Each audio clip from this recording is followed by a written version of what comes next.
MLB cancels Georgia. For what?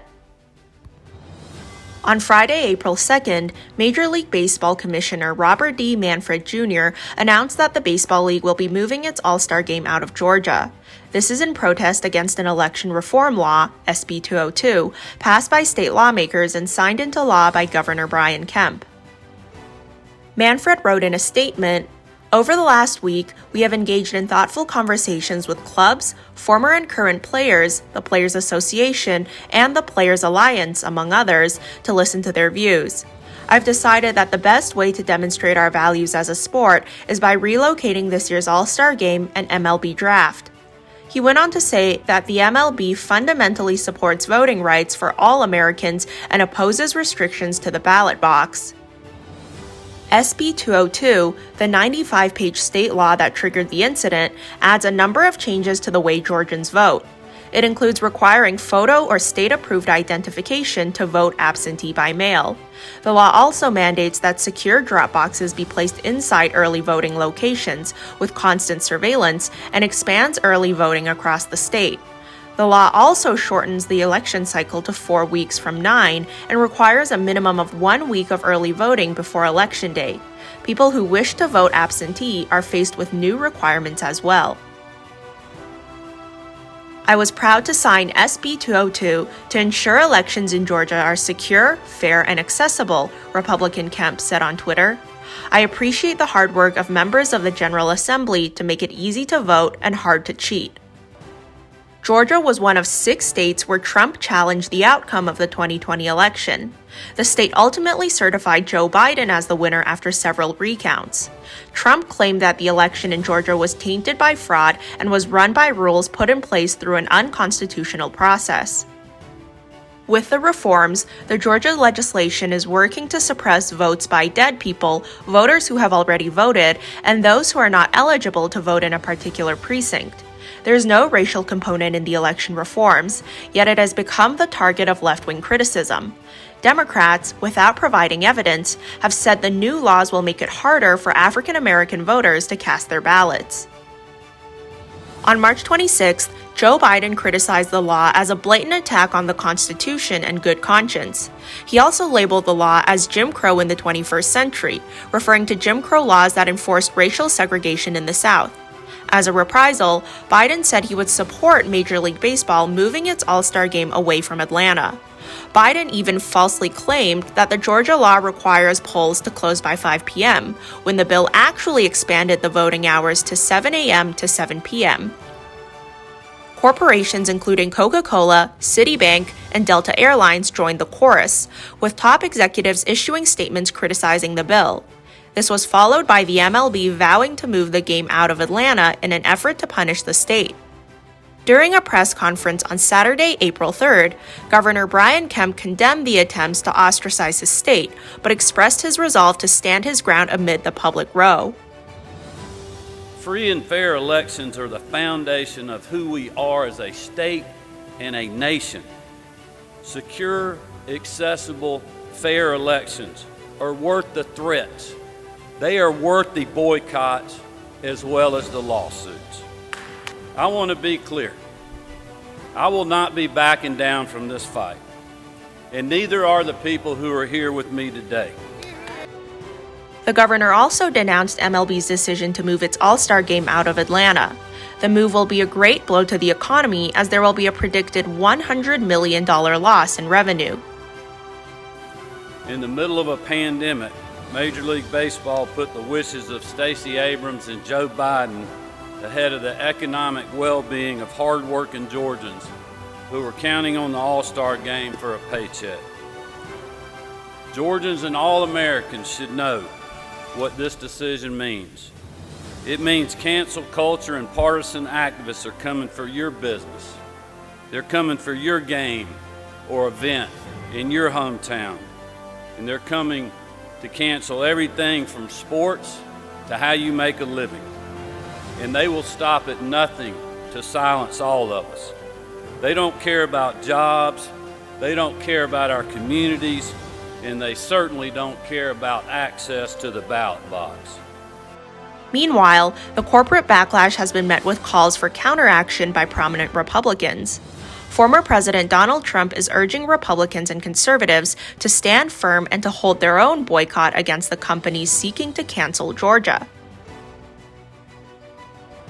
The former president said on April 3rd in his latest statement on the issue, "For years, the radical left Democrats have played dirty by boycotting products when anything from that company is done or stated in any way that offends them. Now they are going big time with woke cancel culture and our sacred elections. It is finally time for Republicans and conservatives to fight back. We have more people than they do by far."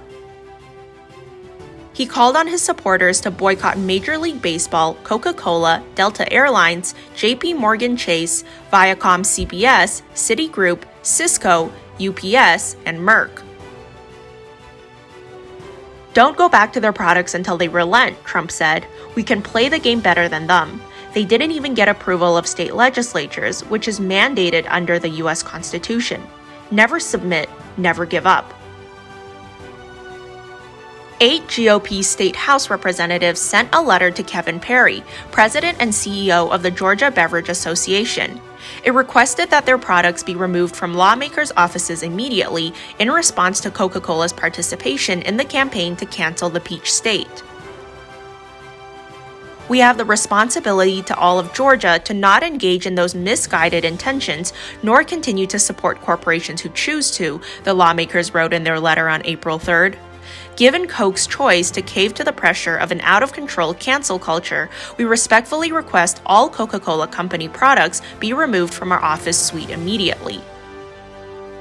South Carolina Representative Jeff Duncan said on April 2nd that he was instructing his staff to draft a bill that would remove the federal antitrust exemption granted to MLB. He tweeted, "In light of MLB's stance to undermine election integrity laws, I have instructed my staff to begin drafting legislation to remove Major League Baseball's federal antitrust exception." Several Republican senators joined the calls to end the MLB antitrust exemption. Why does MLB still have antitrust immunity? It's time for the federal government to stop granting special privileges to specific favored corporations, especially those that punish their political opponents, Utah Republican Senator Mike Lee wrote on Twitter. Texas Republican Senator Ted Cruz added, "Exactly right. And Senator Mike Lee and I will be working hard to end MLB's antitrust immunity." On Saturday, April 3rd, Florida Republican Senator Marco Rubio lambasted the MLB for extending a deal with Chinese telecommunications behemoth Tencent the day before announcing its Georgia boycott. According to a report by the Chinese state media Global Times on April 1st, the MLB will continue to be aired on the streaming platform operated by Chinese tech giant Tencent, a mouthpiece of the Chinese Communist Party. Tencent is one of the Chinese companies that had temporarily dropped NBA games as a form of censorship after former Houston Rockets general manager Daryl Morey spoke out in support of the pro-democracy protests in Hong Kong. This morning, NBA Commissioner Adam Silver voicing his support for Daryl Morey, general manager of the Houston Rockets. The long-held values of the NBA are to support freedom of expression. And in this case, Daryl Morey, as the general manager of the Houston Rockets, enjoys that right. I understand that there are consequences. We will protect our employees' freedom of speech. Chinese state television reacting swiftly, announcing they will not air any NBA preseason games.